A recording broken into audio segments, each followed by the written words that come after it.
Hey guys, LevelCap here, and today I'm going to be introducing or reintroducing my brother who goes by the name of Zim. Now, aside from popping up as my teammate in random YouTube videos from time to time, he was in the Overwatch launch day video recently. Zim has been editing for my channel practically since the beginning of it. I think I was about 6 or 7 months into my YouTube career when Zim came on board and started editing videos for me. So Double Vision, Squad Up, a lot of the gameplay stuff like Loadout, he is the guy editing that footage together. And I'm introducing him today because he's making a video on Star Citizen. Now, I do it myself, but Star Citizen is an incredibly deep, rich game full of tons of information, and I haven't really had the time to become as big of an expert on it as I want to be. Zim, on the other hand, is a bona fide expert on Star Citizen. He's been following it every day, practically since the Kickstarter, and today's video is going to sort of update you on all the cool new stuff that's been going on. Alright, Zim, take it away.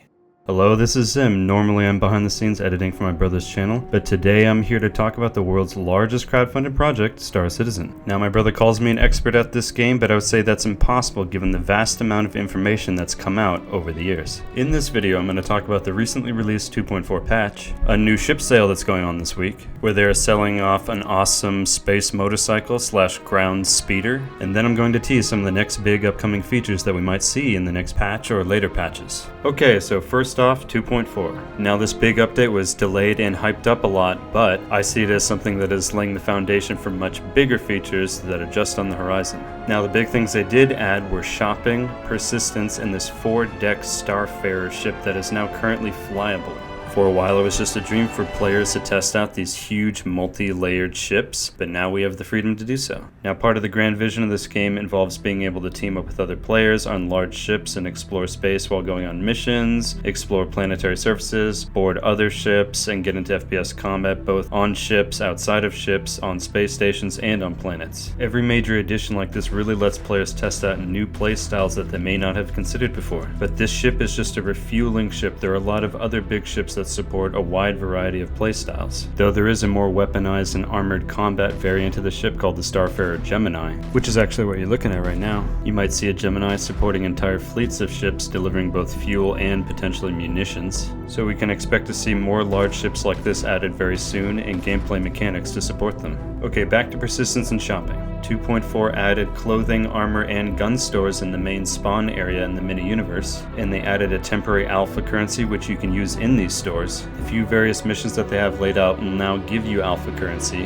and you can build up a bunch of it and log out and it should save, which is where persistence comes into play. Now, missions will be reset every time you log out and log in, but you can keep doing them for more money, and every time you log in or respawn you will appear at the main Port Olisar space station, but full persistence will be a lot more complex than this. Eventually it'll save the spot where you logged out, and the entire player-based economy will continue to adapt and evolve when you're logged off. Right now there are only a handful of clothes, armor, and guns to let you customize your player, and there are only a handful of very basic missions to complete, but of course as more items, missions, and ships get added, there will be a lot more to strive for. Not long ago, a bounty system was added to the game, where if you shoot friendly players you will get a bounty level, and you become a mission for other players to come find you and hunt you down for a small reward. An easy way to raise your bounty level is to find comm link arrays that you would normally be turning on, find one that's on, and then turn it off. There is a cooldown for your bounty levels, but if you log off and log back in, your bounty level will stay, which ties into persistence again. The Star Citizen devs have been teasing a new pirate spawn location, so I'm guessing that if you have a bounty level or have chosen to be a pirate, you will now spawn at this separate location. Another important thing that 2.4 added is being able to customize your items and loadouts while in game. Normally you'd have to do it while in your hangar or even from the website, which of course used to be very inconvenient and tedious. And now when you're in your hangar, you can walk up to these little dots on the floor and select between which of your ships you would like to view. And you can also place and organize your decorative items at various points around the hangar. But if you're playing in the mini-universe and you've spawned a ship on the landing pad, you can also customize the weapon loadouts on the fly. Another thing they added was a new standard key binding layout. This change is seeking to simplify controls, minimizing the differences between flying your ship and EVAing in first person. This might be good for new players, but difficult for old ones as they have to relearn the new system.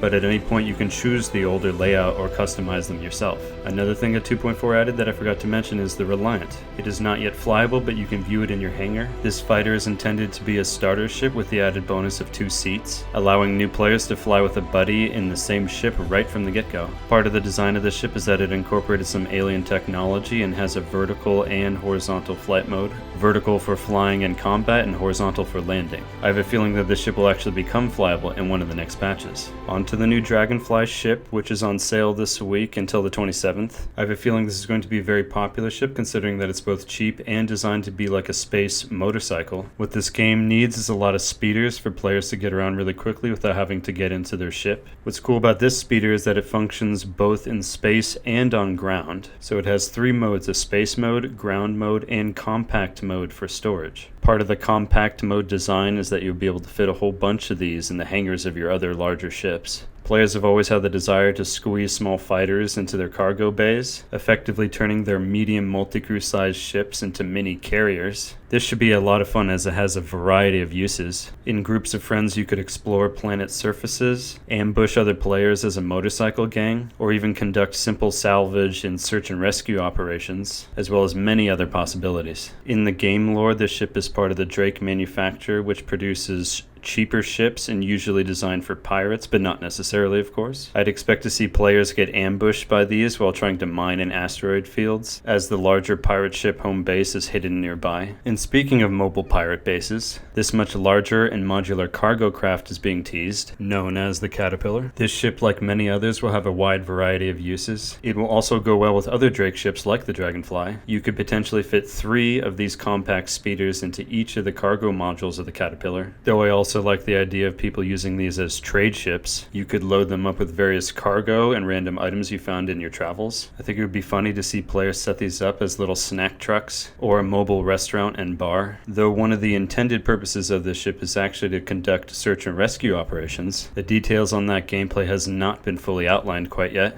I have a feeling pirates will still disguise their ships as a friendly service, only to ambush you at the last minute. Now, like I said before, 2.4 is a big patch, but it's still preparing for much bigger additions later on. The addition of the Starfarer only suggests that they'll be adding more complex refueling mechanics to the game, especially considering that the ship itself is designed to be a refueling ship. But the next big additions might include something like cargo or mining. Now, we don't know for certain if those will appear in the next update 2.5 or 2.6, but whenever they do come online, you can expect to see some of the ships surrounding those specific mechanics. Recently, they did build out a concept for a smaller mining ship, the Prospector, which is designed for more focused mining and mining on planetary surfaces. But a while ago, they actually designed a much larger mining ship called the Orion, which is actually designed for larger scale operations collecting vast quantities of resources from asteroid fields. Though we don't know for certain, there is a chance that we might see the larger ship, the Orion, first, before the Prospector. And getting into cargo, there are already a variety of ships designed around storage and transportation of various items. Though not everybody sees themselves as a dedicated space trucker, players will probably find themselves dealing with cargo depending on what they're doing. If you're just exploring space and planets aimlessly, you still might come across valuable treasures which you might want to store in your ship. And depending on what you find, you might want to trade, sell, or store back at home for later use. And hopefully there are enough gameplay and tools to keep dedicated haulers interested.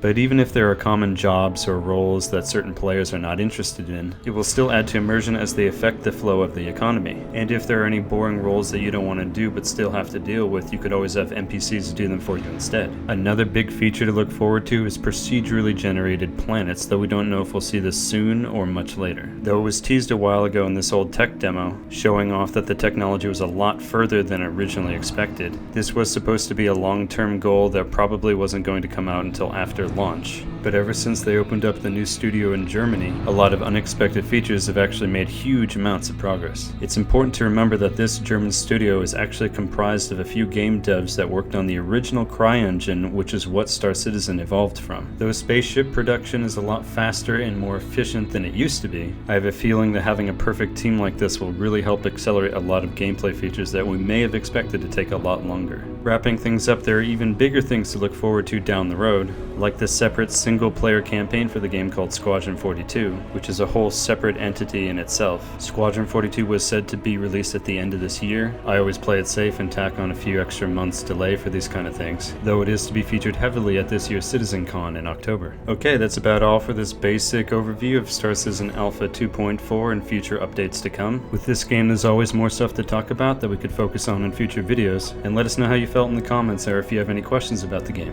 That's it, I'm Zim, and I'll see you in the verse.